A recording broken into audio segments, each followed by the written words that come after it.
आप कहते हैं ना हम नमाजी, हमें आता है सब कुछ, एक दफा सुनाए किसी कारी साहब, अच्छे कारी साहब।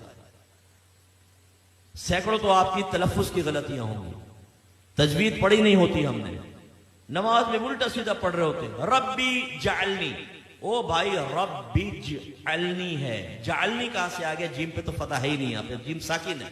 रब्बी जालनी, सुब्हानक अल्लाहुम्मा, कल्ला नहीं है, सुब्हानक अल्लाहुम्मा, थोड़ा उठाना होता है ताकि अलिफ मद्दा पूरा बने। खड़ा ज़बर है, अलिफ मद्दा के बराबर खींचना है इसको, दो हरकत के बराबर। सुब्हानक अल्लाहुम्मा वत्तबारक अस्मुका, वत्तबारक, ओ भाई वत्ता नहीं है, वत्तबारक अस्मुका।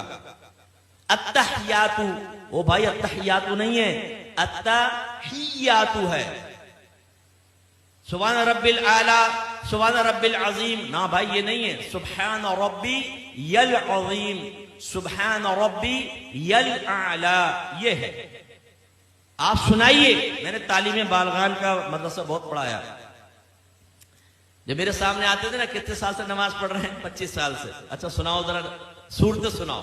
ओ भाई एक नई सूरत की शक्ल सामने आती थी, जबर की जगह जेर, जेर की जगह पेश, पेश की जगह कुछ।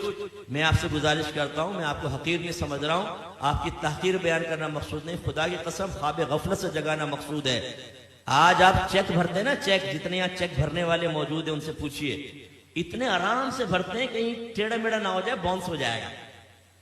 और कहीं अगर गलत हो जाए ना तो ऊपर साइन करना पड़ता है, वरना ये रिटर्न हो जाएगा ये चेक बैंक से, ओवरराइट हो गया है, तब कहीं जाके वो कैश होता है।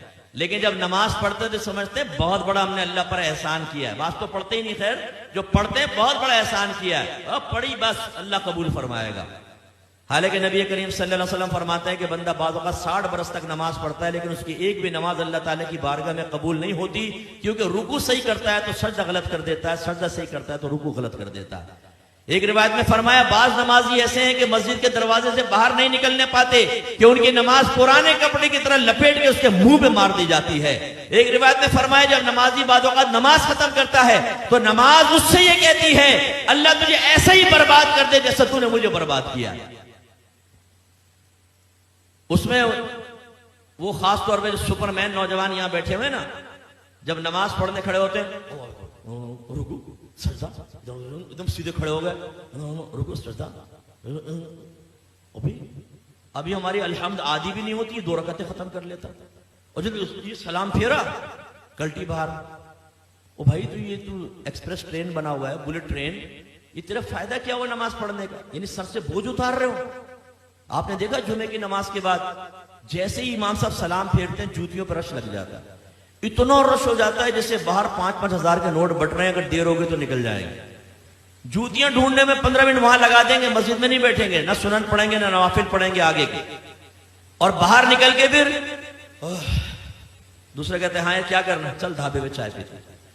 अभी तुम इसलिए बाहर निकल कर आए थे। ये भी जिम्नन बात आ गई तो मैं आपको अर्ज कर दूं, गौर से करें, गौर से देखें, और अपने बारे में मैं भी सोचता हूं, आप भी सोचें।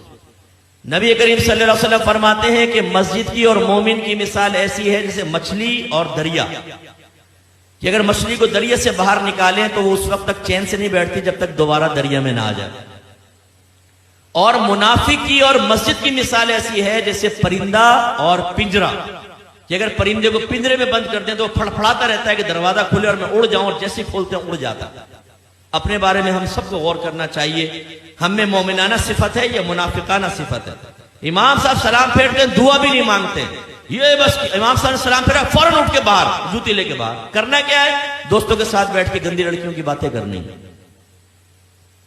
हालांकि नबी करीम सल्लल्लाहु अलैहि वसल्लम ने फरमाया कि जब कोई नमाज पढ़ के अपनी जगह बैठा रहे और जानबूझ के अपना वुजू ना तोड़े तो फरिश्ते उसके लिए दुआए बख्शिश और मग़फ़िरत करते रहते हैं जब तक कि वो उठ ना जाए।